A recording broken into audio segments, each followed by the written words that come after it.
All right, hello everyone. Welcome back to the Polyglot grind again, as always.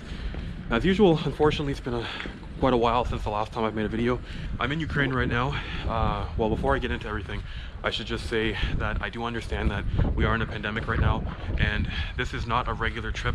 Like I'm not in Ukraine, traveling, trying to meet a bunch of people and doing all this crazy stuff, like the kind of stuff that I would do on a normal trip. I'm more or less just here because I'm waiting things out because I wasn't working back in Canada and everything, just because of the pandemic and everything.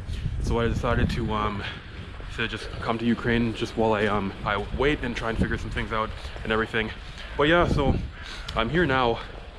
I really do wish that I was able to, go out, meet a bunch of people, do all these fun, exciting things, and get to know locals and all that stuff. I would love to do that, but gotta keep myself safe, and I also have to keep the people around me safe too.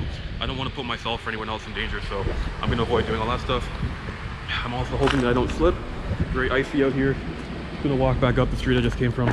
I'm in a place, I'm really bad at pronouncing the name of this place, so please forgive me for butchering the name. As far as I know, it's called Vozdvizhenka. It's an abandoned area. When I looked it up on Google, they referred to it as the abandoned millionaire ghetto. Seems like a pretty interesting place though. The buildings and everything are really pretty. Yeah, it's a really interesting place. So I'm just out here going for a walk, and I just figured why not record a little bit about it and just talk about some of the things that I realized in the past little while. One of the things that I learned recently, one of the language related things that I learned recently, is that if you have a very low level in the language, you can surprisingly get by. You can actually, because for example, I ended up in Poland. It wasn't planned, it was just a complication on the way here, but I was in Poland. And I don't speak any Polish at all. Well, no, I know a couple words, but that's it. I only know about 20 words in Polish. But I had to somehow survive and get by with just 20 words in Polish. And I noticed that you can honestly recycle the words in a lot of different ways. And you can actually have conversations with people, not deep, riveting conversations, but you can talk about a lot of different topics and you can get what you need done. It was still possible, even with just 20 words.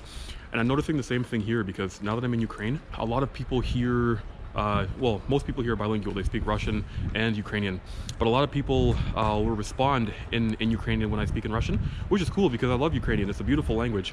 I was told that there's actually a law apparently where people who work in customer service have to respond in Ukrainian first, which is cool. It's a really beautiful language. I love it, but I don't really understand it. But I can get a bit through Russian, but I can't speak enough to have a conversation.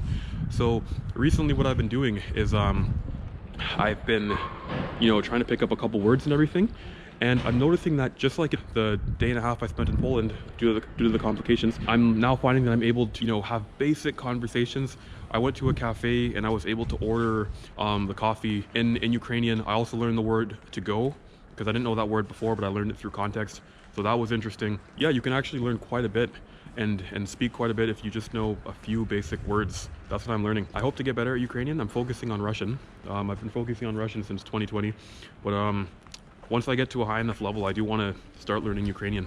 Yeah, I'm just really surprised at how much you can communicate if you just know a few words. Yeah, and you start learning words in context. So like when I ordered the latte, the girl, she said here or to go, and then she kind of motioned for it to go. So I learned the word to go because of the fact that she motioned the word and she also said it. So I learned a new word in context. I didn't know the word for to go before, but I learned it in context. Just an interesting realization that I discovered while I was here.